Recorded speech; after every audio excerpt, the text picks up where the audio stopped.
from an oil company. Before then, they had no history. They were getting pumped 7-1 by Middlesbrough. So I don't care. I really don't care. So what was that you were saying before then? And welcome to Football Talk, everybody. I hate you for doing this, Declan. I See, swear now. I feel like these impromptu starts is my new thing. No, because I'm just gonna get. I quite like it. I'm gonna get a heck of abuse now from football fans. It's all right. Yeah. Your channel doesn't attract these kind of people, so it's all good. I'll be fine. True. Yeah, this channel only attracts the elite. So No. Elite. He says with his chest out.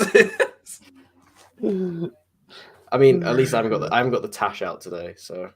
Oh yeah. All right. What have you All right. Are you? I've got my Morbius.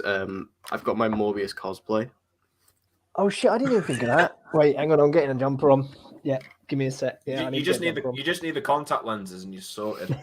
Just put the contacts in. Or just randomly shake your camera so the whole thing just is shaking, like when he has his echolocation powers and you're sorted. Just randomly shake your webcam every now and then. Deck, are you ripped Jared Leto under that hoodie, or are you like anorexic Jared Leto? I mean, I would like to think that I am a really good mix of both. Basically, what happens is when I turn into my vampire mode, I become ripped Jared Leto. Don't lie. You just trying to make me another dad. The thing is, we go to the gym right now. I'm very hungry, so therefore I don't have it. But when I drink the blood and I'm no longer hungry, abs. The blood gives me abs. I'm really annoyed. I wanted to get like a pack of frubes, so like every so often during this live stream, I was just gonna go like this to like eat a frube. That's such a good idea. I was thinking such about a good it, but I idea. just couldn't. Yeah, I should get it earlier, but I just couldn't get them in time. It would have been so good. That's all I could think about when he kept drinking the blood was just him being like, "I need a frube." Just like some 5-year-old when he's gone up to his mum being really hungry. And he's like, that's basically me on. That's basically me on most nights out though with a glass of beer. That's literally just me. I'm just going like this. It's just like, good God. Someone laughed in the theater as well when he first did that. So I laughed too. I laughed at multiple points. I laughed at many points in this movie. Yeah. Oh, dear. So yeah, I mean, I haven't really introduced this episode. So everybody, welcome to the stream. Obviously, as you've probably noticed by the title, this is our spoiler review for the cinematic masterpiece that is Morbius. We have cinema. Exactly. Yep. We bow down to Morbius. We have been waiting and waiting and waiting for Morbius for the longest time. This film was, I think, meant to come out in like 2006. It's finally come out. And honestly, it shouldn't have come out. I think the world is a better place now that Morbius is in it. That's a complete lie. This movie is utter shit.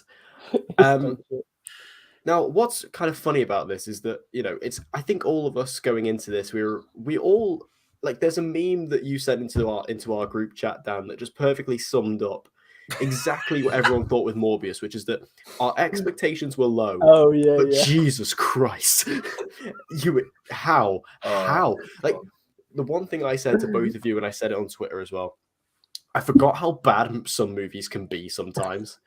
Like, this is atrocious. And what I love about it, like above all else, and it feels so comforting to me, is the fact that Sony has produced yet another train wreck, and it feels so nice to be shitting on Sony once again. Like, this is so classic, textbook, typical Sony, and I love it.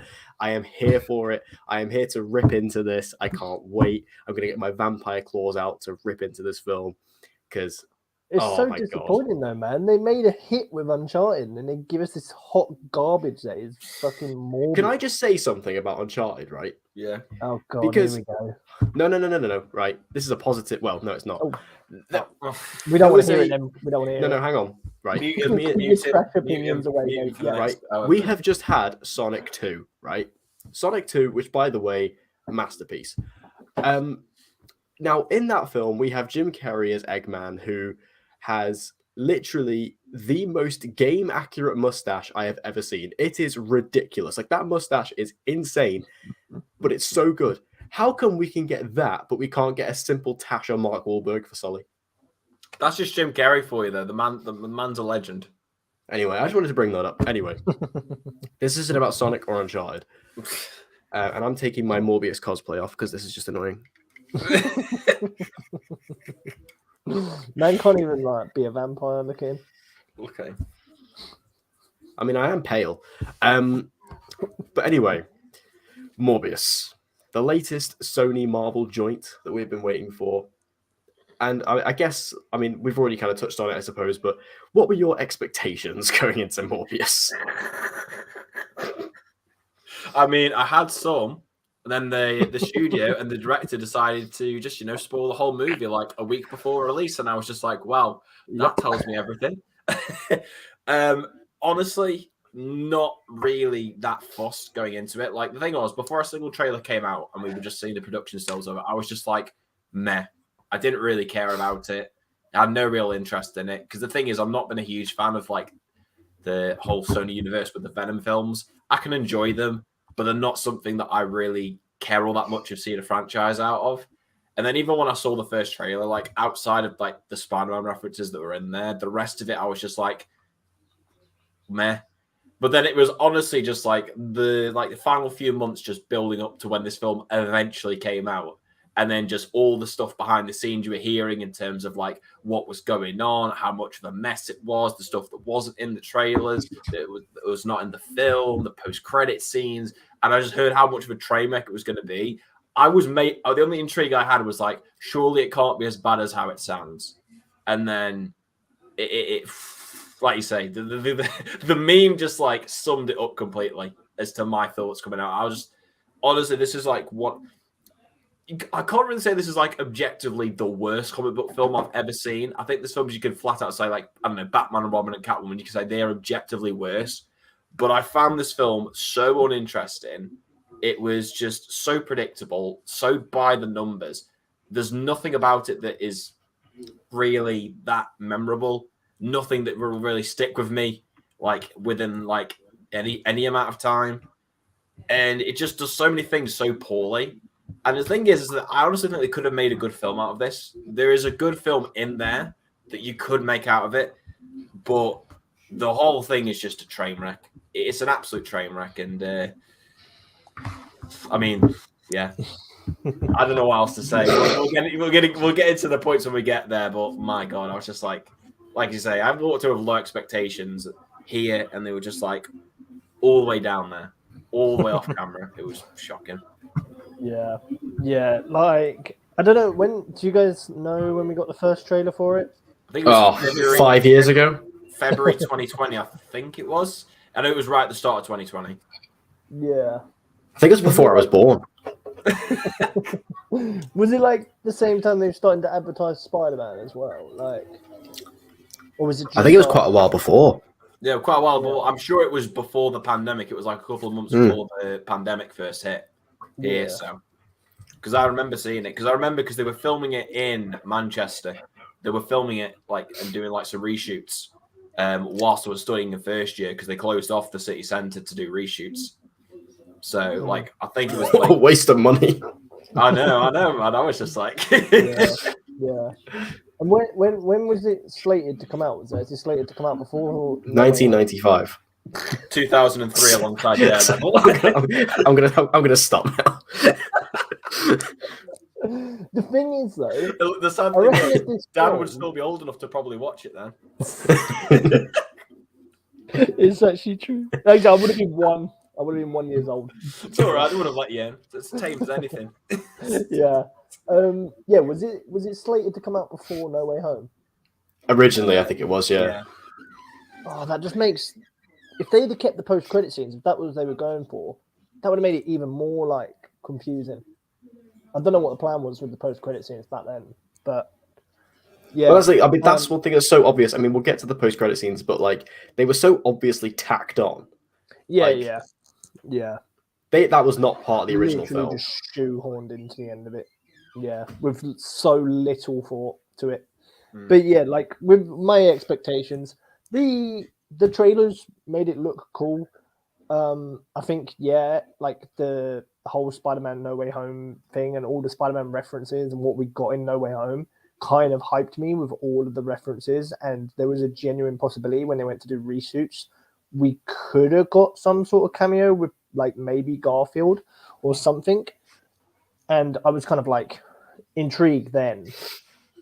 And then literally, a week before, I was in the gym talking about like I was going to book it, and then I was talking to Hoss just about all the spoilers we'd like heard and seen. And like I never actually read them, but I just knew they were going around, and I was just like, "You're trying to sell this film, and this is how you do it by actively putting spoilers out. Like, what are you doing?" Like, honestly, it wasn't as if the interviewer accidentally said them. Sony were physically writing spoiler alert in their tweets. Like, it just doesn't make any sense. Or it wasn't even leaks. It was like the actual company was just saying spoilers. And then the whole reviews came out, and my expectations for it just nosedived. Where I was just like, this is going to be so bad. And then I saw it a day after you guys, where you guys were saying it was shit, and I was like, oh god, I really like don't want to see it now. But I was also just so intrigued just to see how shit it was, especially for the credit scenes as well. Like, yeah, and then went and saw it, and just when it finished, I'm so glad I have Limitless, because there's no way I would that film. It was like, my opinions on old. That was like old levels of shit. Like, yeah, like the day before Limitless, my account was frozen. I had to go through the whole Twitter spiel of trying to get it activated, and the guy luckily activated it for me, because I was not paying £17 to see that film. Like, screw that, man. Oh man, yeah.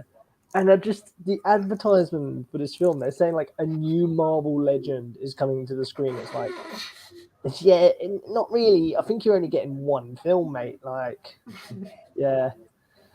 I mean, he may be a Marvel legend on the big screen, but I don't think he's a Marvel legend in the way they wanted him to be. yeah. He's gonna go down as a Marvel legend of just an absolute flop. Like, honestly. Like, I've seen tweets of people Sony saying, are just absolute donuts, aren't they? Like, what? That's just so stupid.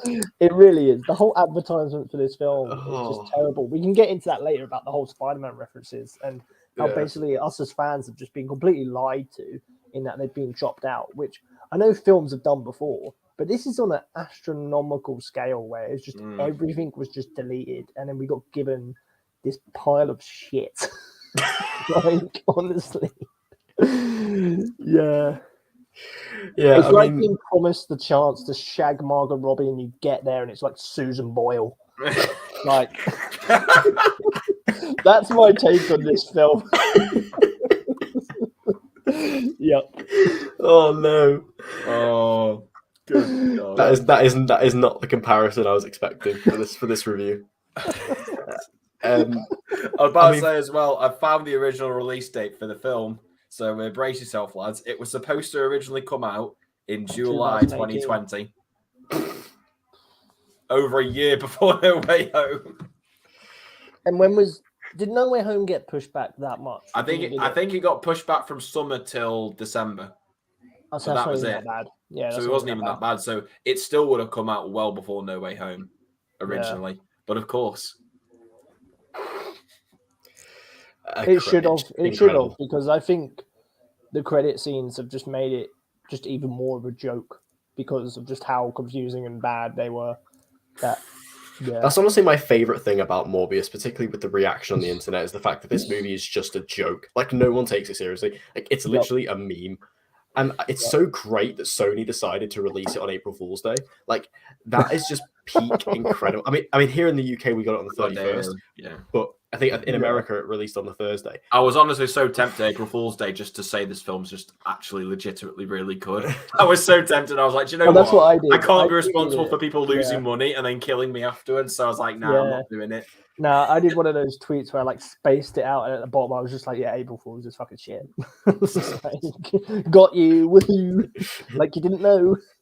Yeah. No, I mean my expectations for this was just like, I mean, everything we saw about it, I was like, I don't care. This looks so uninteresting. It's so boring. I don't like Jared Leto. I don't want to see him as this character. I mean, and then the only thing is like, say, well, we got the trailers, and there's all these different hints as to like, is it in the Tobey Maguire universe? Because there's that picture of him on the wall, even though that's technically from the Spider-Man PS4 game, but okay. Yep. And then you've got like the Oscorp Tower, which is kind of from the Garfield universe, and then there's also references to Venom, so is it in the Venom universe? Like there was all this intrigue, and obviously we knew Michael Keaton was in the film. Yeah. So it was like the main thing I wanted to know going into it. I was like, what universe is this in? And turns out I didn't even need to see the film to find that out because Daniel Espinosa decided to spoil that anyway. So obviously we did find out it is actually in the Venom universe. But it's just bizarre. Like my expectations were on the floor, and it managed to go even lower than that coming out. I remember just being in the car driving home, being just floored by how bad it was. I was like, this is genuinely insane. Like I think like I was diagnosed with so much underwhelming that I didn't know how to get up, and also like I was genuinely thinking to myself, I was like, how did people watch this and genuinely think this is okay to release? Like, and I know Hoss, you were saying that you probably wouldn't say this is like this is the worst comic book movie of all time, and I would agree with that. But it's a contender. It's a contender. What I'd say is, it's not the worst in terms of like, if you look at something like Batman and Robin, and like it's fun. It's like it's proper shit in terms of production values and everything like that. But the reason that I would say that this is subjectively worse is because at least Batman and Robin is so bad that it's good, that it's got some form of enjoyment when you watch it. I've got no enjoyment watching this film. No, I mean, I'll be honest. As a one-time watch, I did laugh at this movie quite a lot, but I don't think I could watch it again. No, I couldn't watch it again. Yeah, there wasn't like enough there to laugh shit, at where it's like it's so bad that it's good. Yeah. Both. Literally, yeah. It was kind of like laughing because of the meme, but I was also laughing out of shock. Yeah. I think this film has been burdened with the year that it's come out. I reckon if it had come out in like the early days of Marvel of like 4-2 and stuff like that, it probably would have just slid through. Like it would have been fine for the time it's come out. But we're in 2022 and you're giving us shit like this. Like, thing is, this feels like, I mean, because I remember people said this when the first Venom came out. People were like, oh, this is like an early 2000s comic book movie. I think that's even more true with this than it was with Venom. Because, I mean, I can get down with the Venom movies. I think they're fun. Yeah, I like enjoy them. them. They're enjoyable. Yeah, I think they're not great, but they're fun. They're held by Tom Hardy, though. Like, Tom Hardy makes them good. Yeah, Tom Hardy. Jared Leto doesn't make this film good. No, and that sort of that segues us nicely into my first note, which is Jared Leto. I mean, I wasn't excited about Jared Leto in this movie because I just don't like him, to be honest. I think he's a weird guy. I can't stand his acting practices. You know, him being all method. I don't like method actors when they do what Jared Leto does and they use that as an excuse to just be fucking weirdo. And we literally found out today about what Jared Leto's been doing on the set of Morbius, and it just annoyed me. And it's like me and Hoss were talking before we started streaming about, like, we were just waiting for a news article to come out about what did Jared Leto do for this film? Like, did he actually drink some blood? Did he start like biting people's necks? No, he decided to do something a bit more tame than that, which was to just walk around on crutches, and every time he needed to go to the bathroom. I mean, that's all we know. That's all we know. Yeah. To the point, like, it was so bad to the point that the crew were getting annoyed because it was holding up the shooting that they then demanded that he uses a wheelchair rather than just saying, Jared, cut it out. We're going to replace you because you're being annoying. They were like, oh no, you could still do all your weird method acting stuff. Just do it on wheels so you're actually moving a little bit quicker. Oh god, I can't stand him. That doesn't make sense with the character though, because in the movie he doesn't even use a wheelchair. So just no, but that's the thing. He was originally it's just Jared Leto being an idiot. He was on crutches, like he is in the movie. No, I get that. Yeah. And then the crew was like, right, well, you're being annoying because you're slowing us down. The crew should have beaten him. If you're gonna pretend to be disabled, be in a wheelchair. Yeah, the crew should have done what those kids did to Milo and just beaten the shit out of him. Yeah, fair play. Literally, should have done. You know what they should have just done? They should have just got rid of Jared Leto, just put Matt Smith in the role. Do you know what they should have done? They should have just never made this movie. Probably. They should have just. What they should have done is during the pandemic, when there were so many things being cancelled, they should have been chucked in the bin. Yeah. Straight up. Yeah. I mean, now I will say, despite the fact that I don't like Jared Leto and I wasn't excited about him in this, I actually didn't hate him in this. But I think that's purely for the fact that his character is so nondescript and so boring that I couldn't really have much of an interest in him. Yeah, he's so flat throughout. And the thing is that he gives quite just like a literally just flat borderline performance. There's nothing to his character. You don't get any sense of like, is he kind of this like grounded guy? Is he kind of because they try to do humor with him and it falls completely flat because they try and play it so straight and it's just so flat and uninteresting. And it's just like, you don't laugh at all. Like the Venom joke that they have in the film, shit, doesn't work. Why did they change that as well? They changed the line. I'm so glad they changed that line because it sounded a bit better in that he was trying to sounded a bit better, but it was still shit. I disagree. I think it sounded better in the trailer. I quite liked the whole trailer one made me cringe, man. It's cringe, but I think it was better.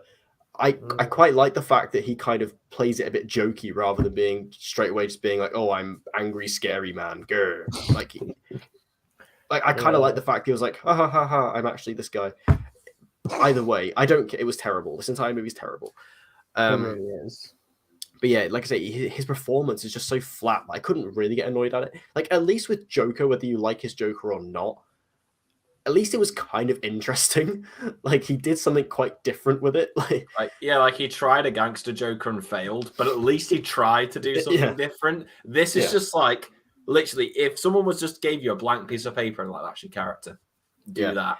And at least he's making a little cameo here, at least as Paolo in House of Gucci, at least he went so over the top in that he kind of made such an incredibly boring film somewhat entertaining. But in this, he's just so flat. And Jared Leto, who's known for being a very eccentric actor, like, this is such a tame performance, but it's just so bizarre that this is the film he went tame in. Like, he's playing like a vampire, basically. And then he's just like walking around, just moping, monotone. It's weird. Yeah, It's a weird. It's just classic Leto for you, really, isn't it? It just is. Yeah, and I find it weird as well that they really try to like make Morbius, especially like what they do with these films. Like they're trying to make him obviously a villain, but he's such a good guy in this. It's like I can't buy into how he would eventually become a villain, and by the end of the film, as to what they tease. Like, I also think that is kind of what holds all of these like Sony Marvel films back, is the fact that because they're trying to make these people front and center. I think of this one in particular, it hurts because they just make him a complete flat out hero. So I can't buy how he would become a villain.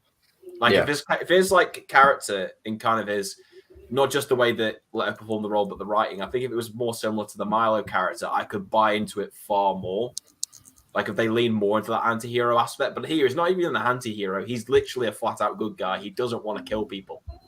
So I think that as well doesn't work for me. Yeah, the sort of abrupt ending that we get with it makes you sort of think like, you don't really know what he's doing because you don't get that you don't get that end like 5 minutes of just maybe setting up a sequel. Or like it's literally just the conflict. It's like literally the conflict comes to an end. And then literally 30 seconds later, bang, movie's over. To be fair, they tried to do the Spider-Man suit of like flying into the camera shot, and it just ends. The thing was, I could have been mad, but the thing is, it made the film a lot shorter, so I was actually very happy because I could. Yeah, thank God this movie was only an hour and 45. Yeah.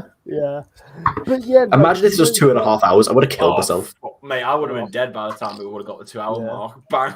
Literally, man. Like, you don't get like this. The second credit scene teases that he's going into a villain, but you see the whole film and he doesn't want to be a villain. So they just suddenly flipped the script and went, oh yeah, he's a villain now. Yeah. He's turning against Spider-Man, who he's never bloody heard of. Yeah. And he's becoming a villain. it feels like we're missing about like 20 minutes worth of like character development, which is very indicative. We'll probably get into that because I imagine you've probably got like the editing written down for this. But yeah, just like his character as a whole, like I just don't feel like there was enough of a development with him as a character, especially like to make him lean towards more becoming a villain. So that didn't work either. And Jared Leto was just like, he's not bad. This is certainly far from his worst performance, but it's just so flat on one note that it's really forgettable. Like, he's just not memorable. Like you say, he's not as memorable as he is in House of Gucci, because at least, like I say, he made a shit and boring movie, at least somewhat entertaining. He wasn't good by any means, but at least he made it entertaining. You know, all I'm saying is, he should have been Mario of Chris Pratt. Maybe that's the kick up the backside his career needs. You know, like with Uncharted, we said that Mark Wahlberg was just being Marky Mark. This is just Jared Leto being Jared Leto in his house. That's what it is. Yeah. This is him in his kitchen with his frubes going like this. That's it. Yeah. I really wish you would have bought frubes for this. That just would have been brilliant. I know. I'm actually so disappointed. Just every time you finish a sentence, just. But let's talk about someone who I know Hoss is very, very in love with. The worst Doctor of them all, Matt Smith. First of all, fuck you, because you've only watched one episode of Doctor Who. You little. Mate, I haven't even seen Capaldi's one. I could probably say that his is probably crap. I don't know. How can you say I've only seen one episode of Doctor Who? I have seen every Jodie Whittaker episode. Yeah, but we don't count that as Doctor Who. That's just bullshit television. The fact that you are so infatuated with the worst era of this show is just indicative. It's just so Declan, isn't it? It's so Declan McKinney. You know, the man's full of bad takes. He might as well just dish another one out of his back pocket. Here we go. Yeah, I just like, if you ever need any more, just watch Doctor Who from the 9th to the 11th Doctor. That is the peak of the show. Everything before. I watched the Matt Smith ones like back in the day. I thought he was good. I liked his energy. Exactly. Shut up, Declan. It was a good change from... You don't know what you're on about, Deck. You don't know what you're on about. Don't diss the Smith. They gave like the same sort of fun energy, I thought. Yeah, don't diss my boy Matt Smith, Deck. I will take it personally. Nah, close in the feels. Nah, Matt Smith. To be fair, I mean, I only say this because I know it triggers Hoss, but Matt Smith, I have no bad blood towards. I think he's a very fun guy, and I mean, I really liked him last night in Soho. That was a really good film. At least I thought it was anyway, and he was really good in it. And in Morbius, I mean, he gives it his all. To be fair, he was the best person in Morbius. To be fair. Yeah, he's the only memorable character in the entire film because of the fact that he's not trying to play it so deadpan. He's actually trying, even though it's very over the top what he does. I think the way he does it is that it doesn't feel too overbearing that it's annoying, but at least he makes his character like somewhat memorable because of his personality. Like, I honestly wouldn't have minded if that was the personality they'd given to Morbius to at least try and make it. Because the problem is that every time they're on screen, and this is me completely removing my bias from Matt Smith out of the equation. I was far more captivated by what Milo was doing than Morbius the entire film. And the worst bit is they make him the surrogate brother, and in the credit, like they make him surrogate brother. So you literally just could have had him being Morbius. We could have had it, bro. You probably have the same last name because you're surrogate brother. But like, honestly, I honestly think, like, writing wise, his character, it's still pretty weak. Like, his motivation was pretty thin for me. Because the thing is, he just goes from good guy to bad guy for no reason. Yeah. But I can kind of overlook it because at least the performance saves it. And like I say, I really like Matt Smith in this. I just wish that he was in really good films because, I mean, the last two blockbuster films he's been in were Terminator Genesis and this, both of which are god-awful movies. Yeah. At least he had more than 30 seconds of screen time because in Genesis, he's literally in it for like 30 seconds. Yeah. And he does like the worst American accent known to mankind, but I love him. I love him for it. Yeah. Like, seriously, if you haven't heard it, YouTube it. It's honestly a shocking American accent. Yeah. It's so good. Matt Smith kind of like, he was easily the best actor in this film. Like, yeah, he tried his best and carried it. I did laugh at the scene where he was dancing. I got full on Tobey Maguire, Spider-Man 3 vibes of him just dancing, and I was like, oh my. I was laughing at that bit. But was that dancing scene not an example of how this was just, as in your name, the truest height of cinema when you saw that dance? Did it not just invoke Spider-Man 3 like masterpiece cinema levels? Thing is, though, you joke about Spider-Man 3, but Spider-Man 3 is leaps and bounds above this. Oh yeah, don't worry. I was always defending Spider-Man 3, but this is like the Godfather compare. It was the Godfather anyway before this film came out. Now it's just like But yeah, Matt Smith was easily the best actor in this film, and it's such a shame that Marvel decided to use him in a character that isn't even a comic book character. Yeah, that was so weird as well. Yeah, because it's like what was he there for, man? How did they pitch this to him? Because surely he was given a fair bit of money for this film. How did they pitch it to him? The thing was that originally, I know he was cast as like a comic book character. I can't remember his name for the life of me, but he was. And then there was an interview that he did, like I think I mentioned it to you. I think it was like last month, where he said that, "Oh no, I'm not actually this character. I'm an original character, but I take bits from this comic book character." I'm like, well, if you're taking bits from it, just make him the comic book character. Because it's like even when I read the stuff behind the scenes, I'm just like, they're so similar. Why did they feel the need to change the character? Like, what's the point? It was just such a bizarre decision by them. Which just it just makes me think about how much of his stuff they must have cut out if that was the case. Because maybe they just filmed it all and just like, fuck it, we'll just trim it down to the bare bones. Yeah.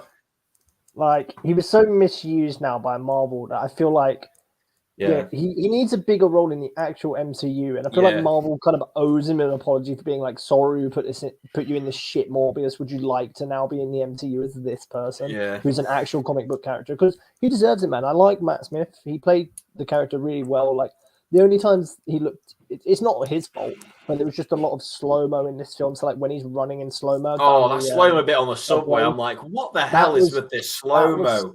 This is like Zack Snyder. This is like someone watched Zack Snyder's Justice League and was like, "I can do that," except they're making a shit movie. How many slow-mo scenes of Matt Smith did we need? Like, there is at least too many in this movie. I was like, why is this happening all the time? And I was like, it's like, because there's this thing, and they don't show this in the trailer. This is one thing that Sony, for some reason, decided to not show in the trailer. Yeah, they barely showed him, didn't they? Is the fact that Matt Smith, like when he kind of turns villain. He has like obviously his vampire face, his little scary face out the entire time. So he's there running in slow-mo, and then his face is just and it's just like I'm like, am I supposed to be threatened? Am I supposed to be laughing? Because I am laughing. This is funny. Oh, I was laughing because I was literally like, please, can you cut the camera? Cut the camera, please. I can't take this anymore. Yeah, it goes on for so long, and then it just cuts to Morbius just going like just flying away. Morbius is doing his echolocation, like when he's flying in front of the train. Honestly, I couldn't.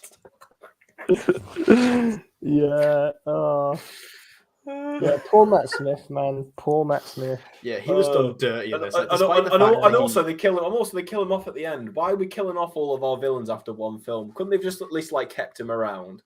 Like, come on. He's the best. He's the only like decent part of your film. You should have at least just like realized, maybe we shouldn't kill him at the end of this movie. And also, like, he's not a comic book character. But can we talk about the fucking name they gave him? Fucking Milo. By the end of it, I wanted to. Oh, if I see a Milo, I'm gonna punch him in the face. I wanted to talk about the name thing. The name really confused me because in the film they say very early on that his name is not Milo. Lucifer. It's Lucien. Lucien, yeah. But then they call, like, Morbius calls him Milo. And it would have been, that's fine if they wanted to give him that thing and call him, like, you know, Morbius would call him Milo throughout the entire film. I don't have a problem with him calling it, but why does every other character call him Milo? Yeah. The Doctor. No idea. And he himself calls him Milo. Yeah. When the Doctor, when he's, like, leaving, when Morbius is leaving, the Doctor's like, oh, I'll protect Milo. And it's just because he's talking to Morbius then. Yeah, then he continues to call him it, and then he adopts the name Milo. It's just like that's what I don't get why everyone else started doing it. Name. Why are you being called Milo? Like Milo's the fucking dog from the Tweenies, man, not a vampire. Like, God, this film's so shit. It's triggering me. It's so shit. It just really confused me the entire time. I was like, your name's not Milo. Isn't it? Oh, jeez. Now, I mean, they're the only two cast members really who are noteworthy. Everyone else is pretty bland. I mean, I don't know the name of the woman. Like, No, honestly, she was a nothing character. She had no chemistry with Jared No, Leto. I didn't care about their relationship. yeah. No, I liked her, but that's also because she doesn't really do anything offensive. But there's no What's chemistry there. amazing? No, there's no chemistry. Nah. What's amazing about this film is they managed to make Tyrese Gibson boring, which Oh my god! Yeah. I love Tyrese Gibson. Like, as a fan of both Transformers and Fast and Furious, I love Tyrese Gibson. He is always the comedic relief. I always find him funny. He always brings energy to a film. So why in this does he play the straight man? Yeah, why get did he that. play? Why wasn't he the funny cop guy? Because Yeah. that guy was No fucking idea. No dickhead as idea. well. I hated him. He was boring. His jokes weren't funny. He shakes a cat litter box and then goes, "Oh, the cat's not here." Cheers, mate.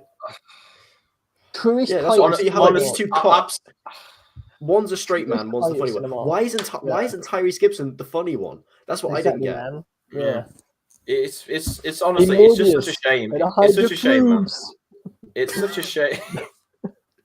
It's such a shame though, because the thing is that like honestly, if you'd given him like the funny guy role, I reckon he could have made it at least somewhat memorable. But because they make him play the straight one, and the fact as well that they literally like you could have cut both of them out of the film, wouldn't have changed a damn thing. I don't know why they left them in, given how much of their stuff probably got cut out. Here's a fun fact for you. Tyrese Gibson with this film signed a 3-picture deal. So I don't know what they're planning.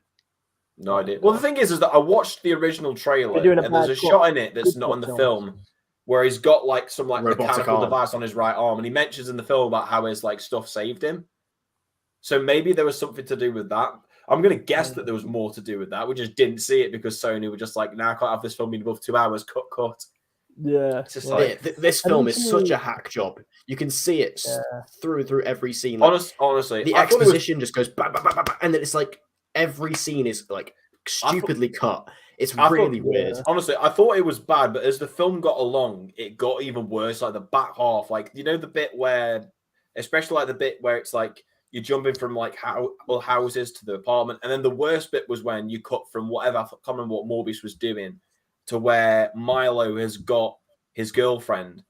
Like the fact that all of a sudden Milo's just teleported from one location to there, and he's got her and he's killed her and he's going there. It's just like, what the fuck is this editing?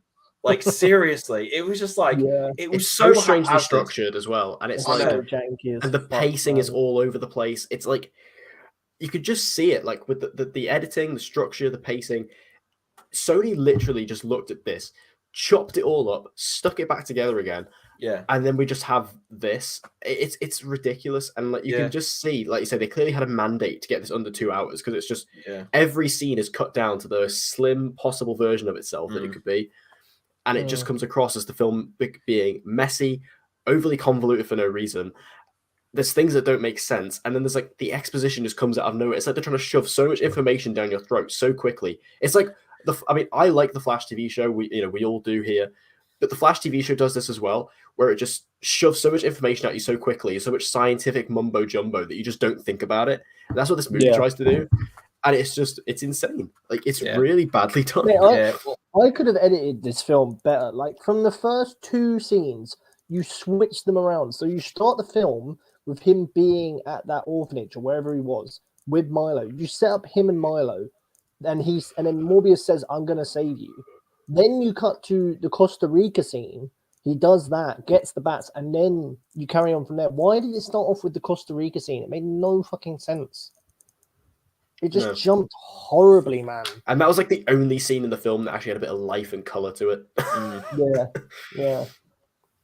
And also, can we talk about the action? Like, it's so forgettable. It was really forgettable. Like, the only good thing I can say about it is like, I thought like visual effects wise, when he's using his echolocation powers and you kind of have like the wave effect with everything, that was pretty cool to see. But like the actual action sequences was so boring. It's just like, you know how we criticize Venom for just being like 2 CGI blobs smacking against each other? This is just like 2 fully CGI dudes slapping against each other. I was just like, it was so boring. And the thing is that because it's PG-13, it's so tame. It's like, especially for a vampire film. Yeah, you've got the bits where it's like it's biting into people's necks, and Like the bit where it's like biting into people's necks and there's no blood, or if there is, it's like black for some fucking reason because they color corrected it in post production. And then it's like bits where you can like hear slashes and people like holding the necks and there's no blood coming out, and it's just like it's so remarkable. The only like one that I can say is even slightly decent is when Morbius first gets his powers on the ship, because at least they try to like play with it in a bit of a horror way, but it wasn't scary. And honestly, I can't even say it was that memorable. It was just it was at least cool because you had all the first person shots. That's literally it's the Sony shtick though, isn't it? Like Sony loves doing this with their superhero films, where it is literally like, okay, we have the hero, but the villain needs to be the exact same version of the hero, but like a different color. And it's like they did it in both Venom films, and they do it in this. And I'll let them off in Venom 2 because Carnage, like it's Carnage. I'll let them off with that. But like in the first Venom movie, and then also in this, it's just like ridiculous. And like I didn't mind, like you say, the first action sequence on the ship where they kind of do it in the darkness, and he is kind of picking off people, and you kind of have a couple of slow-mo shots. That was all right. Nothing like exceptional, nothing exciting. But I was like, okay, whatever. But oh my god, the final fight between him and Matt Smith, you cannot see it. Like it's literally, it's just shots of rubble. And with the occasional scary vampire face coming through every now and then. Beyond that, it's nothingness. Like the action is just nothing. And I was literally sat there getting a headache. I was like, I can't see what's happening. Like, why is this? I thought we'd moved past this. Like, I thought we'd learned from this.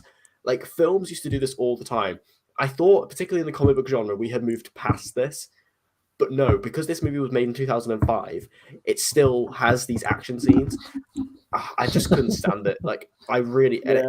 It's such a shame that you kind of go from the first action scene, which, while nothing amazing, was somewhat competent, to this, where it's just... Did they just actually stick a camera in a collapsing building? Because that's what it felt like. Like, honestly, there was too many slow-mo bits in the film, but some of the slow-mo did look cool, like the bullet in like the ship, and when he's escaping his building and he sort of dodges it going like this and that. Like in my IMAX, some of the powers did look pretty cool.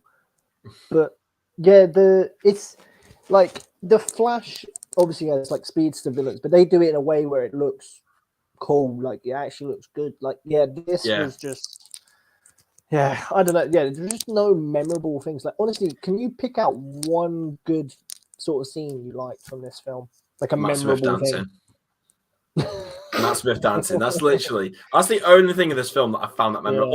Also the bit where they completely rip off Hans Zimmer's Batman theme when he steps into that chamber. The thing was, when I heard that, was it actually Hans Zimmer?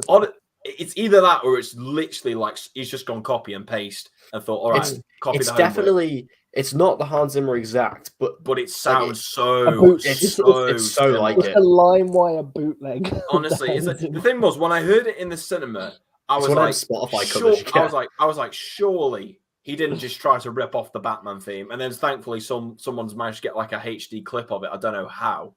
Put it on Twitter. Heard it again. I was like, good God. It's like, seriously. No, I thought that when watching it. I was like, they were that desperate to try and make this film somewhat memorable with the awful score. Because the thing is, the score for this, non-existent. Cannot remember a single thing about the score for this film. I can't remember a single note of this. Nope. Apart from the opening and the closing credits, because they literally sound nothing like the rest of the film. Because the guys go for this like weird, like retro thing, and I'm just like, what is these? What are these like title cards and stuff like that? It doesn't fit with the rest of the film. It wanted to tell us that we'd watched Morbius about 5 times, and I'm like, I don't want to know I've watched Morbius. It was shit. I need to take bleach and put it in my eyeballs. That was just one of my favorite tweets was like, there was a guy who was like sat in his, it's like, it's time for Morbius, but I don't want it to be time for Morbius. You see with the Batman thing, I thought when you tweeted that, Hoss, that someone had just taken it because they thought it looked the same as No, that is actually how it sounds. So then when I saw it, I was like, wait, what? That wasn't a dub. This sounds exactly like Batman. Literally, like, Just made me want to go to the cinema screening next door and just we watch the Batman again. I genuinely wish I did. I wanted to go watch Sonic instead. I should have watched Sonic. I don't know. Same with me, but I wish I just waited one day and just watched Sonic. I really do.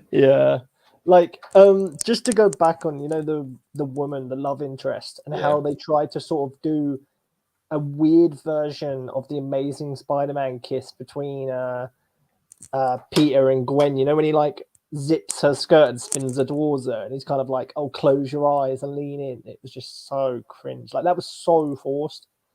Like, ugh. Yeah. Can we also speak about the fact that they just randomly reveal that she's still alive? It's just like, what was that? Like, seriously, where was the build up to that? Like, does that mean that the people he killed on the cruise ship are they now all of a sudden like alive as well? Are they now like living vampires? He didn't like bite them, did he? He like slashed all their throats, like hit him. Well, maybe he fully bit her. But the thing is, just like it's so out of left field. And the thing is that like it doesn't really do anything to set it up beforehand. Like, there's no like dialogue set up as to like the rules of that. And it's the fact that, like you say, like 10 seconds later, the film just fucking ends. Just like no cut to black. He just flies off. He just flies off, bro. And then Tyrese Gibson's just like looking at him, wishing, "Fuck me, why am I in this film? Please go." he's probably looking at him, walking up, thinking, "Oh fuck, this film's over. Thank God." Yeah, exactly. But like they didn't explain loads of stuff or anything. Because like one thing I didn't get right, in the final fight, like the way that Morbius defeats bloody tweenies is he unleashes a load of bats on him, right? Literally unleashes like a horde of bats. Yeah. So he can. So if he has control of all these, how come he can't control bats? I had a problem with Milo because he's taken the same. He's taken the same cure. He's taken. So how come he can't do it?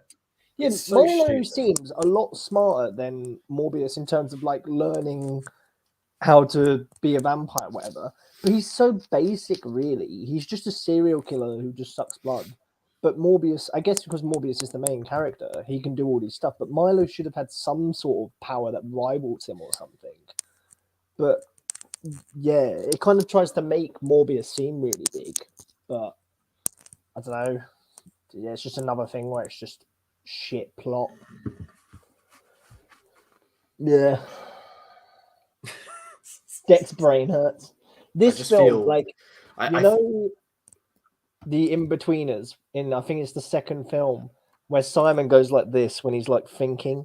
That was me as I was watching this film. I was just constantly just like, what am I watching? What am I watching? Like, and I mean, obviously, it all kind of culminates, in the jail cell scene where I'm literally just like, he sits there going, I'm getting hungry. You wouldn't like me when I'm hungry. And it was at that point where I literally burst out laughing and just had to turn away from the screen for a minute because I was just like, just give me a minute to like compose myself so I can continue with this piece of crap. Because it was genuinely like, it was amazing. Me and my friend burst out laughing. We just literally looked at each other and we just burst out laughing.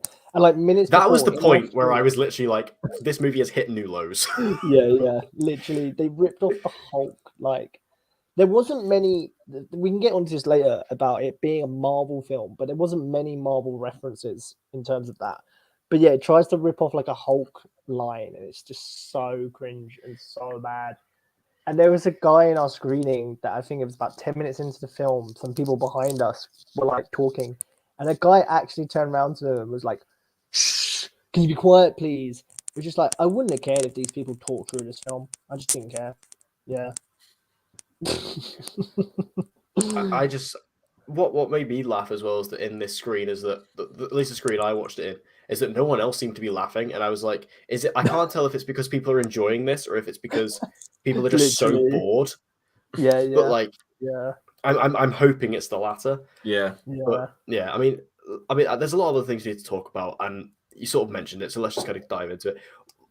So this is one of the most blatant examples. And Sony, I think, are absolutely despicable for doing this because it's so obvious in retrospect. All the Spider-Man Marvel stuff that they put in the trailers is just not in the film. Yep. They literally put it in the trailer to bait people like us to go and watch it. I mean, granted, it's a Marvel film. We would have watched it anyway. But like I say, for me personally, like my only level of intrigue from this film was all that stuff that was in the trailer because it was so confusing as to what universe this was in. I was like, I just want to know. So the fact that like Daniel Espinosa has literally come out and said that shot of Morbius walking across the city street with the picture of Spider-Man, that says murderer written across it. He says he didn't shoot that. Like he didn't know that existed. So I'm gonna guess that second unit. That must be a second unit shot then. Yeah. Even but that's just mad though. Like you would do that without the director knowing. That's the director of the film. And that was in like one of the early trailers. That was like in one of the first trailers, I'm pretty sure. Yeah. So like how long has this been going on? And then like you've got all the like they had like the Oscorp towers in there. That's not in the film. And then like the Michael Keaton stuff, obviously it's completely different. Completely different. I think like I think clearly Adrian Toomes, Michael Keaton was originally supposed to be in the main runtime of the film, and then they changed it to the point where he's just in the post credits.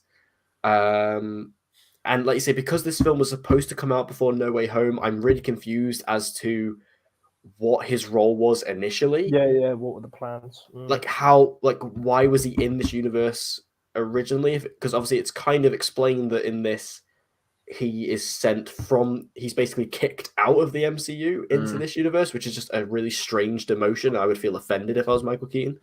But so like it's so terrible. Is the Daily Bugle. That's the Daily Bugle. There's like two scenes where you can see the Daily Bugle. No, there was two. There was two. There was one as the girlfriends walking to Michael when he's in the lab, and then the other one is when they're on the bus. Yeah, this film. They're the only two times where it's there. Yeah.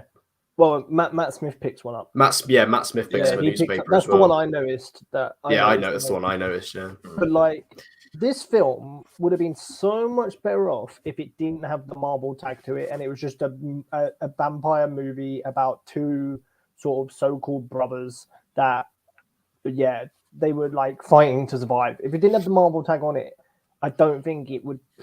I mean, it was still shit, but the fact that we're labeling this as one of the worst Marvel films is like, it's so bad. Like, it's just filled with like weird contrivances, horrible characters, messy storylines, horrible motivations that don't make sense. Like, the villain turn for Milo is so stupid. Like, it's literally him being like, "Oh, okay, you're not gonna let me take this this blood so that I can become a living vampire. You want me to die?" And then you have like this scene where like he's talking to Jared Harris's character, and Jared Harris is like who like disappears after the first 5 minutes of the film, and then just reappears only to then get killed off. I'm just like, where have you been this whole time? Yeah, but it makes me laugh though, because Milo's there like, "Oh, look at you talking about Morbius. Morbius is the favorite," and it just makes no sense. You don't see this. No, and even Jared Harris literally says, I don't remember what his character's name was. I'm just going to call him Jared Harris. Jared Harris was literally like, "How can you even say that? Like, I literally look after you your entire life." So even the character calls out his bullshit backstory. It's just like, I don't understand this. Yeah. It was just ridiculous. And I genuinely feel like Sony have it's just classic Sony in it. Like, this is so them. Just putting so much like crap in this movie to get people to go see it, and then it's just the fact that it's taken out is ridiculous. Yeah. The fact that it's taken out is just a complete lie. This whole film, really, and the Jared Harris, his character, they should have killed him like maybe mid in the film, because you get him dies, and then Morbius goes to him, tries to save him, he's dead. And then has to go fly up and save his girlfriend, who is then killed 5 minutes later. And I don't get any emotional film or feel to these characters. Like, I just didn't give a shit. Because it's so quick, innit? You got no time to process it. It's just bang, bang, get through the scenes. Yeah. Like, Matt Smith was a good villain, but you would have seen a villain turn. It would have been a bit better if he'd have killed him like midway through the film or something. Yeah. Like, it's this fucking film, man. This fucking film. Right. I think we need to talk about the post-credit scenes now. Yeah. The bad thing is, I got spoiled for these because unfortunately there was leaks separate for this. They got out. There was like separate from like the interviews that were going on. These got leaked. I got spoiled for them the week beforehand. Or when I saw like the text of the leaks of what the scenes were, I was just praying that they weren't true.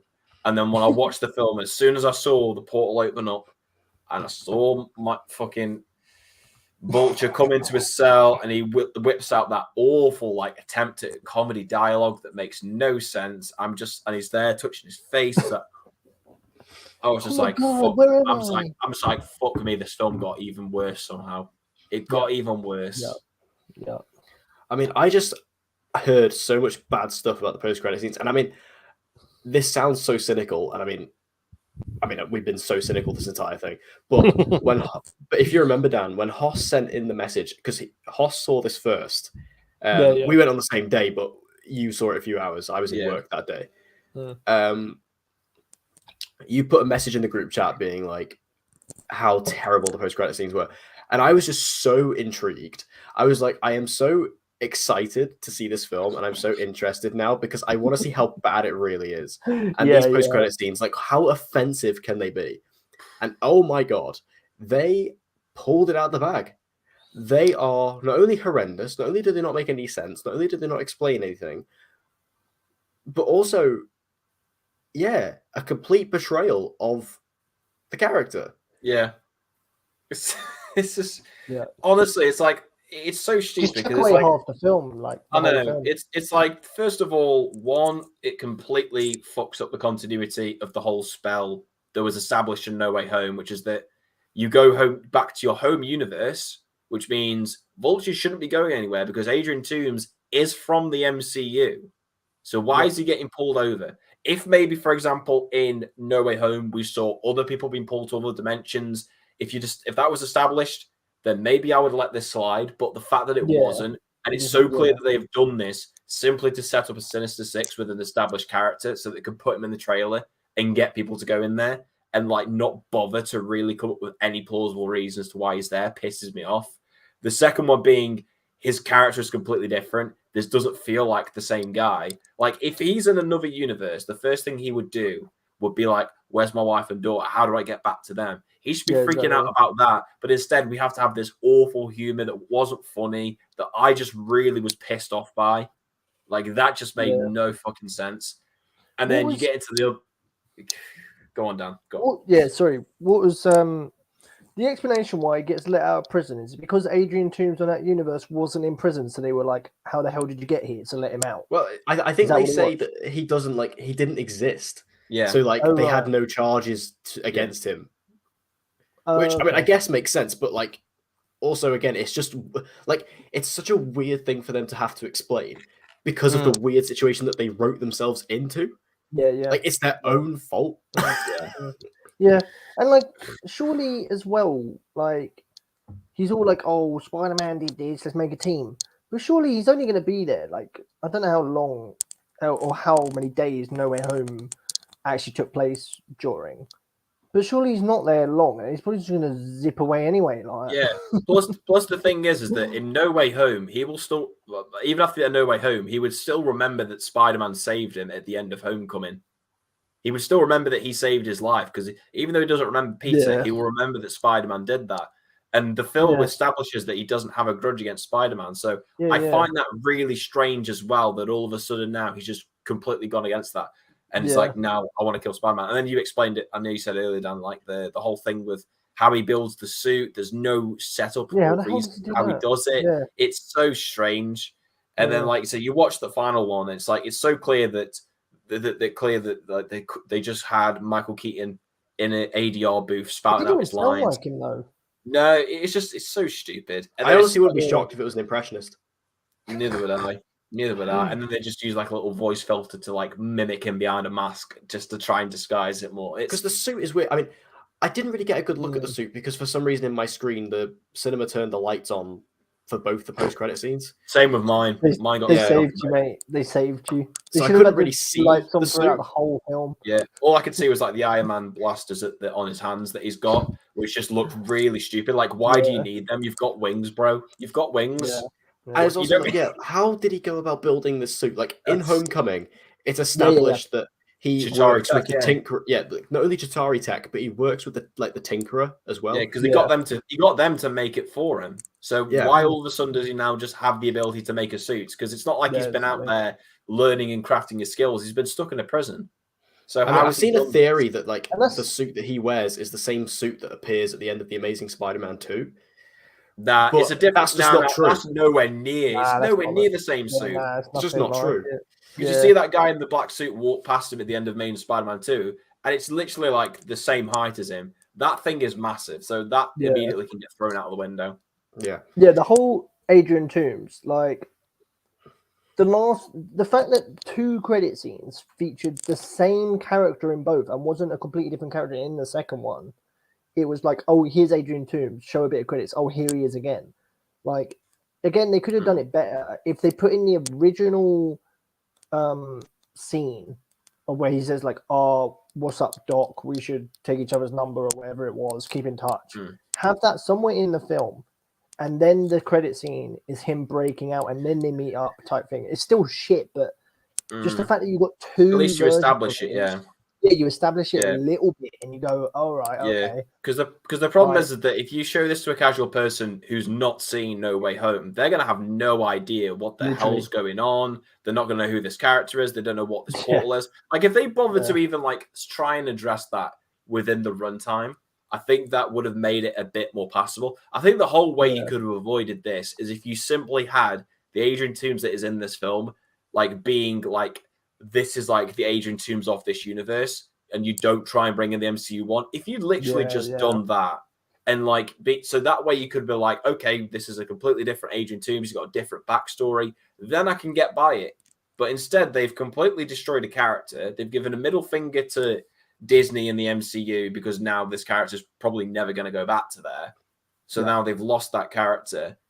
And just with what they're doing with it, I don't care for it. And even with this whole thing about like the Sinister Six and trying to create that, like, it doesn't. We're not even going to get a sequel, so all of this is basically pointless. They're not going to do anything. I would be surprised if this gets Morbius. Yeah, we're only going to see Morbius and Toomes again if they give us a full-on Sinister Six actual spin-off. It's not going to be Morbius 2. Because the thing is, like, I know this film, I think it grossed like what? I think it's grossed 80 million so far. But the thing is that you've got Sonic that comes out this weekend in most places. You've then got Fantastic Beasts 3 that's coming out. Yeah. So there's no way this film's going to be making like a shitload of money over the next 2 weeks. So I would honestly be reviews. And the bad reviews as well. Yeah. What annoyed me most as well is that like Vulture is legit my favorite MCU villain. Yeah, he's genuinely up there. Like Homecoming is, well, it was my favorite MCU film, and he's my favorite MCU villain. I love him. Like, he was such a great character for me, and I like his character turn and his reveal about him being like Liz's dad and stuff like that. I thought it was perfect. And I love the more grounded, realistic version. So the fact that he's now potentially gone from the MCU forever and is now sitting in the shit Sony spun universe, it's just like, can we talk about? Do you know what Sony's name for this universe is? It's the Sony like Pictures universe of Marvel characters, the Spunk universe. Oh, yeah, that rolls off the tongue. It's the Spunk universe. It's about as much quality as what I'm thinking of. Yeah, basically, you know what that second credit scene should have been, mate? Because we had Tyrese Gibson, and you see a car driving. He brings in Dom Toretto and the family. Literally, we get a Fast and Furious crossover where you see Tyrese Gibson after the end where Morbius has just fucked off and Tyrese Gibson's like, what do we do here? So he goes down to this road and he's calling a friend, and then you see this car pull up and Dominic Toretto is there, and Tyrese Gibson's like, oh, did you bring all the wooden stakes and that like I asked you? He's like, no, I've got family. And that's it. Boom. If they'd done that, I would have given this film 11 out of 10. Yeah, I feel like after Tyrese Gibson went to space in Fast 9, he just ended up crossing the multiverse at the same time. It just ends up in the Morbius universe. That'd be incredible. What, him and Ludacris when they went through that satellite, went through a portal. Oh my god, they should have put Ludacris in this movie. They should have put Ludacris in this movie. That would have just made it so much better. So much better than the freaking cat. Yeah, they should have been the cops. Oh my god. That would have been amazing. Give me that film. Yeah. I've got another little sort of gaff that I noticed in that he went to that whole lab where you had the whole thing of he followed those drug dealers because he needed a new lab. Took the lab over, used it for one scene, and then when he goes to make the serum for Matt Smith character, he's back in his own normal lab. Did you guys notice it? Yeah. Like, so what was the point of that scene? I also want to know how he was able to set that up how he set all that stuff up there so quickly. How on earth he thought that the guys who were there would be able to have the technology and the capabilities for him to replicate his own lab down there makes no sense either. Yeah, it just tried to rip off like Breaking Bad. Yeah, it was just... I think that's what they were doing. It's honestly, it's just this film's just a mess, bro. Honestly, I would love to know how much was actually cut from this movie because we all know a shit ton was cut. I want to know exactly how much was taken out of this. Release the Espinosa cut. We need to get it trained. The thing is, it's not out of curiosity. It's just to see how much shitter this film could potentially be with more context. Yeah. Another one that you'll find funny. What's happened to the girl that's in a coma? She's just left there. Morbius has fucked off. Yeah. He's just gone. He's forgot about her. He just forgot about her. Yep. He's a villain now, so he doesn't care. Did you not see that as part that was of his all part of his that was all part of his devilish it's literally like the end to his storyline is when she has a seizure and she helps him and then and that's it. That's it. You never see her again. Never see her again. Yeah. What other shitty notes have I got? Yeah. It's just genuinely like, I mean, it's so bad looking at this film, and then even just like spending a good hour talking about it, it's amazing how much worse it gets in my brain. Yeah. Like, oh my god, if we ever get a Morbius 2, I don't think I'd be able to do it. No, I'm not seeing it. It's basically, I'm never ever seeing another M. Night Shyamalan film after what he did with Old. I'm never seeing Morbius 2 if that comes out. Fuck that. What about M. Night Shyamalan directs Morbius 2? I think Dan might go to his local theatres and just burn them to the ground. The thing is, though, what annoys me even more is the fact that Sony is still continuing this bullshit. Like they have got a Craven movie in the works, which is shooting now. I think it's shooting in London. Is that actually a Sony film? I just thought about that's Sony. Yeah, that's Sony. So that's a part of like this universe, I presume. Then you've got they're doing the Madam Web film with Dakota Johnson, and there's also Venom 3. So I'm guessing. So what I'm looking at here is this is Sony structuring something shit. But it's like the thing is they've got to have such a shit Sinister Six though, because it's like that's what I mean. A butchered Vulture, Morbius, Venom, who's like the only one I would have any intrigue in, and who's a good guy. He was a good guy, yeah. Madam Web, Craven. It's like. It's just like when you think of the Sinister Six, especially because obviously we've all played like the Spider-Man PS4 game, and when they did the Sinister Six in that with the 6 villains, it's just like you compare that and then you compare it to what we get here because Sony are just literally either just scrolling through what characters they've got left. That's what they're doing. They're literally they are scrambling through which characters they have. How can we assemble the Sinister Six? It's like, well, we've kind of got a Sinister 4 at the minute. So what are we going to do? So it's like, oh well, because before this, right? It's like, okay, we've got Venom, we've got Morbius. Okay, who else can we do? Craven. Okay, I mean, to be honest, Craven could be interesting because he is a pretty cool character. But I'm annoyed at the fact that the first time we're going to see, like we could have got Craven in like the MCU as like a really cool villain for Spider-Man, and then we're just not. And then like, Madam Web. Who gives a shit about Madam Web? Yeah. Is she even a villain? Really? I swear she just looks after basically the Spidey multiverse, doesn't she? Yeah, basically. Yeah, she's just a speed force for the. I mean, there is another version of Madam Web in the comics, which is a bit more action orientated, which I think is probably what they're gonna do. Yeah, but this is what I mean. Like, Craven would have been Craven would have been such a good MCU villain, seeing as like with what they've done with No Way Home.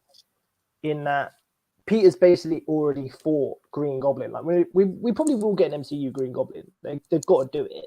But like if they're looking for villains now that Spider-Man doesn't know the identity of, Kraven the Hunter would have been a perfect example to use.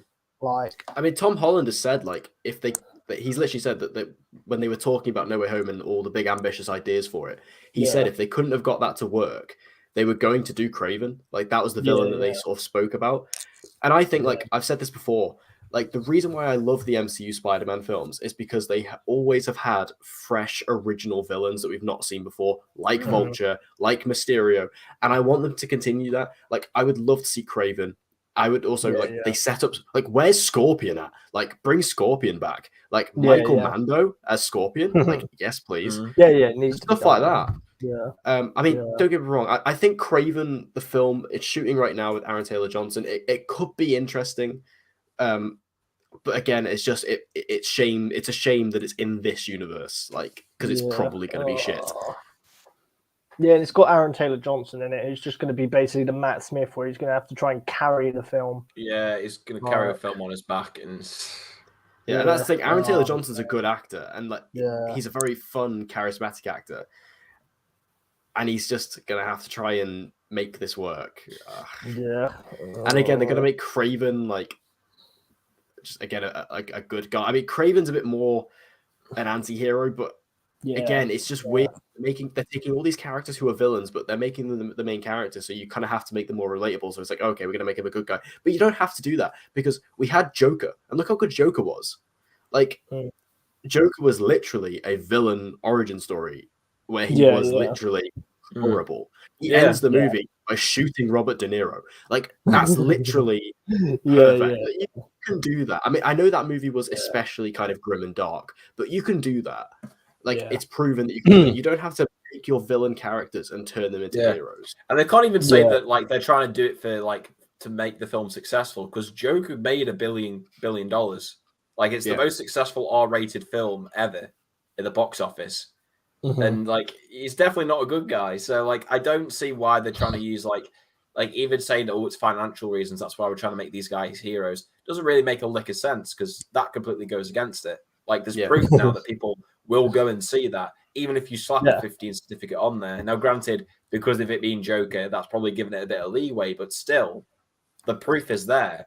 So I just don't get what Sony are trying to do with this universe, because like I've got no interest in it, because it's so muddled as to what it wants to be. It just it reminds me a lot of when like 2016 DCEU, where it was like we had like Man of Steel, which was contentious. You had BVS, which was really contentious. Then you had Suicide Squad, which was contentious as well.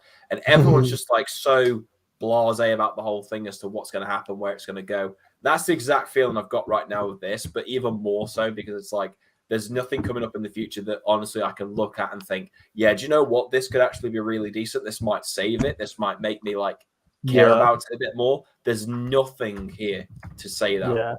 Yeah. My sister's boyfriend sent me this post on Instagram, which was about like how the Sony Marvel films have been doing not so great compared to like Marvel's Spider-Man, and they were like, oh, this is going to force Sony to hand over the licenses. And I looked at it and I got kind of excited. I was like, oh, they just need to do it. It would make so much more sense, man. Like, do it. And then I clicked the post and proper read into it. And then I saw the day it was posted. It was on fucking April Fool's Day. And I had to reply back to him being like, yeah, that would be sick. But it was posted on April Fool's Day, mate. You've just been played. And Morbius was basically just one big April Fool's joke because of the whole just trailers and cutting everything out. It was just, it was just Sony just taking a big shit on their fans. Yep. I was actually just looking. I'm looking at the Craven film just to see like who's fucking making it. JC Chandor is directing it. Who was the director of Triple Frontier? Do you remember that Netflix movie with Ben Affleck? No idea. Vaguely. It was bad. I mean, looking at the cast, I mean, Aaron Taylor Johnson, Russell Crowe's in it apparently. Oh yeah, I think he's playing Craven's dad. Yeah. Ariana DeBose. Isn't she the one who just won? Like, didn't she just win an Oscar? Yeah, she did. Yeah, it's the girl from West Side Story. Yeah. Like another thing, like a character. Richard Wank. Is that an actual guy's name? Oh no, it says Wank. Sorry. Wank. Are you okay, Jack? There's a writer called Richard Wank. Oh, but from a distance, it was written very small. Very small. Yeah. Another like thing. Isn't it written by the same people that wrote Morbius? I swear it is. Oh, I think it's got the same writers. I saw a tweet about that. Let me cross-reference that. Oh no! So it doesn't matter anyway, guys. We're screwed. It's written by the same people. We're fucked. We're absolutely fucked. Yeah. Like in reference to Dex, like cosplay he did earlier, that made no sense in the film. In that you see him and he's wearing these big black coats and like black shirts, black trousers. He's got a cane and stuff because he's walking or whatever. And then as soon as he gets his powers, he chucks on a hoodie and thinks he's some sort of hot guy that's been to the gym every day or something. And it's like, The only reason I could think he wore a hoodie is because of the stunts, and Leto just didn't do his own stunts, so the hoodie covered it as he was running or something. I don't even know. I don't know why they made him do that. They do the Spider-Man got abs thing in this as well, don't they? Like, as soon as he becomes a vampire, he gets abs. Yeah. It's like classic superhero trope where it's like you just like gets. This is what I mean. This movie's so from the mid 2000s. It's like it just has it written all over it. Yeah. And it's not even like he kind of trains and then eventually realizes that he can get abs really quickly. It happens within like 2 seconds. Yeah. Yeah. This bloody film, boys.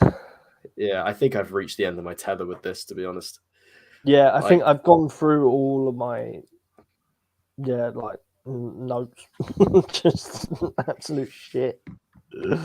I mean, I guess I'll kick off the kind of overall summary by saying that this film is absolute utter shit.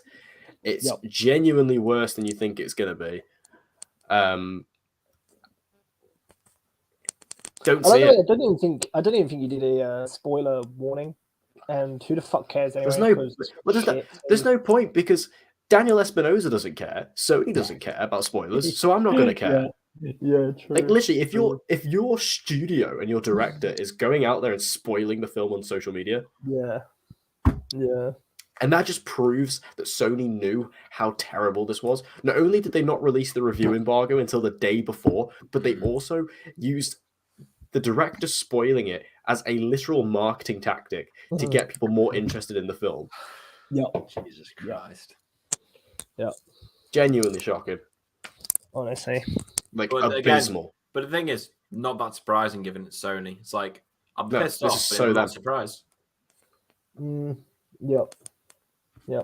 I've seen people say, all right, so let's actually try and see where we rank it in like Marvel films. I've seen people say that like they can't say it's worse when there's like 4 to one of the Iron Man. Some people were saying it's better than Ant-Man, which I'm sorry if you're saying that right now, shut up. I'll come round to your house and I'll kick your mum down a flight of stairs because the Ant-Man films are sick. Like I will beat you up.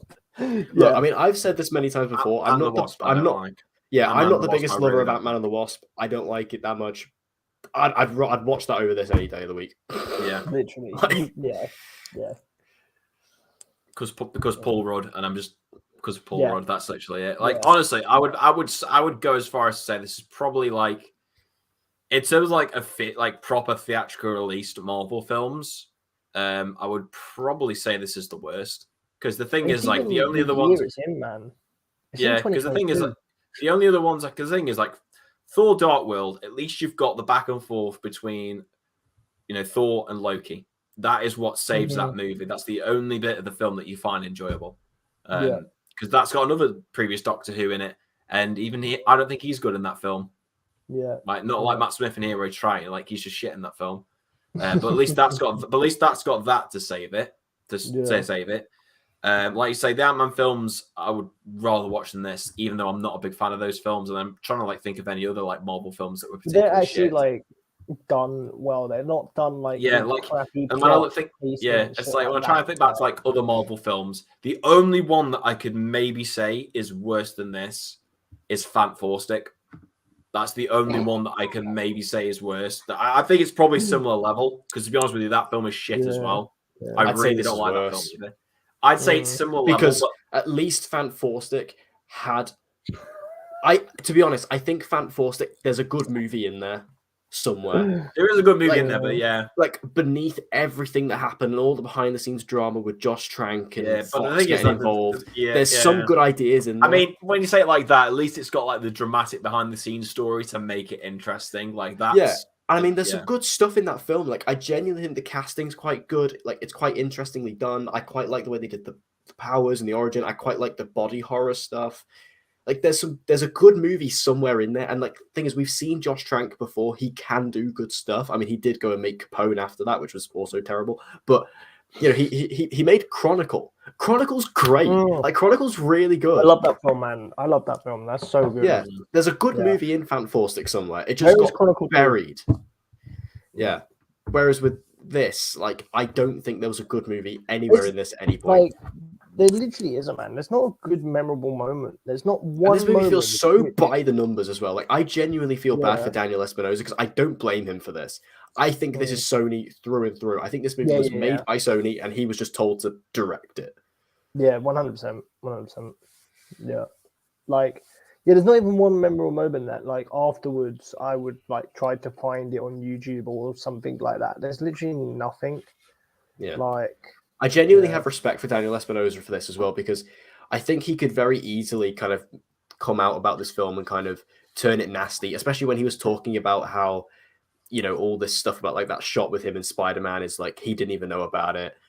Like, he isn't coming, and the fact he's like actually playing ball with Sony and doing the spoilers and stuff, like, he could easily kind of turn this nasty, but the fact he's being good about it, and I respect that, because I think he could very easily go the other way. Because I can imagine he probably wasn't treated best on this film.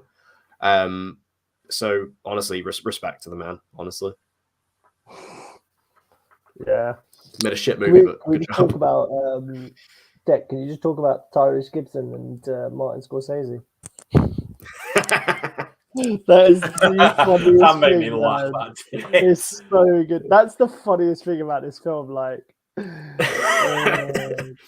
so if you don't know what we're talking about, so someone made a fake post about Martin Scorsese seeing Morbius and saying that he's changed his mind on superhero movies because Morbius was so good, and Tyrese Gibson has seen that post and thought it was real, and reposted it, talking about how, like, he's so happy that Martin Scorsese's seen this film and that he's managed to change his mind. Oh my god! And it's just incredible.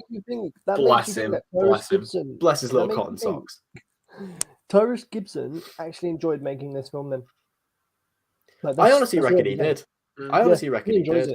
Yeah. I mean, Tyrese Gibson, I remember when he was cast in this, he was very excited.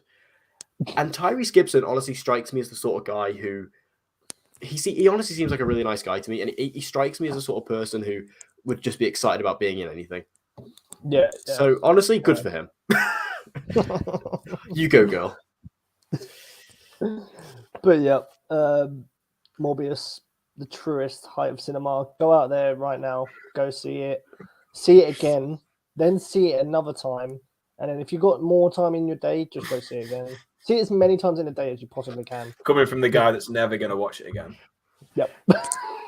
Give this movie your money.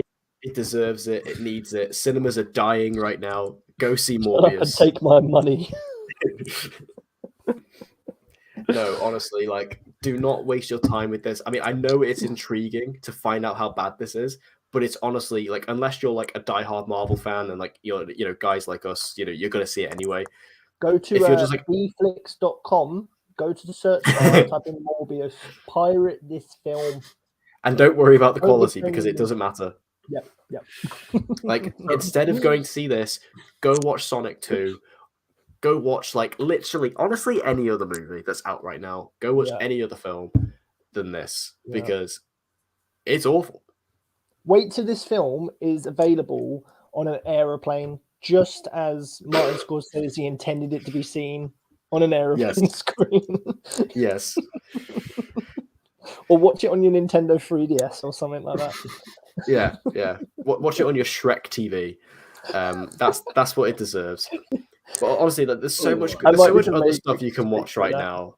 Like, honestly, I mean, I tweeted about this recently. Like, if you're in the UK on Netflix, watch Boiling Point. Oh my good god! What a film! Think of that. Yeah, it's really good. It's incredible. Like, watch that instead, and it'll save you money. You don't have to go out to the cinema to go watch this piece of crap. You can watch something good on your own TV. I wish I'd told the guy when I was trying to fix my Limitless that, I really need my Limitless open because I want to book Morbius, and he'd just gone, sorry, your account's now deleted. I'm like, what do you mean? Trust me, I've saved you. I'll be like, you'll thank me later. That's what. Honestly, if I was in that situation and like I was having to deal with you as a customer, it's just like, I need to see Morbius tonight. It's like, no, you don't. I'm just not going to respond to this message. This is for Josh from Odeon. Freeze my Limitless again, please. Freezers. Because he can't be trusted. Yeah. Oh my god. Yeah. Oh dear. I went through this whole spiel where it was just like they were telling me to put in my card details in like 5 times again, and then they were like, if you can't do that, you need to contact your bank. And then this other guy, Josh, just turned around and was like, "Oh, I made it active," and I was like, "Oh, cheers, Josh. Thanks." Done. Down, lad. Yep. Well, thanks, Josh, for being the hero of this week's podcast. We appreciate it. We bow down to Josh. Yes, we bow down to Josh this week. This is our Oh, right. dear. Well, let's wrap this up because I just don't want to talk about this movie anymore. What's the next one? Have we got a happy one next time, Dick? The next one. I mean, if you two get off your asses and go watch Sonic 2, I'd be down. I don't know, bro. We'll see. We'll see what happens. Hang on, what is coming up? Let me have a quick look. I think Fantastic Beasts comes out. I think it's either this Friday or next. Okay, now I'm not watching that. You can get stuffed. Well, I'm not watching that because Ezra Miller's in it and the man's a weirdo. Oh, he's another fucking idiot like this Bellendir. Yeah. I mean, to be fair, Jared Leto hasn't gone around saying that he's going to kill someone's slut wife, but that is true. Ezra Miller, man. To be fair to Jared Leto, well done. Yeah, fair play. I mean, obviously, somewhat being. Yeah, I mean, to be fair, actually, I guess our next one will probably be Moon Knight, I suppose. Yeah, true. We've also got Doctor Strange in May. Or if you guys pull your fingers out and watch Peacemaker. Yeah, I do need to watch Peacemaker. Babe, not rewatched the Suicide Squad yet, have you, Dick? No. So yeah, there's a few things coming up that we can do. Yeah. Do you want to do Uncharted again? It's still in cinemas.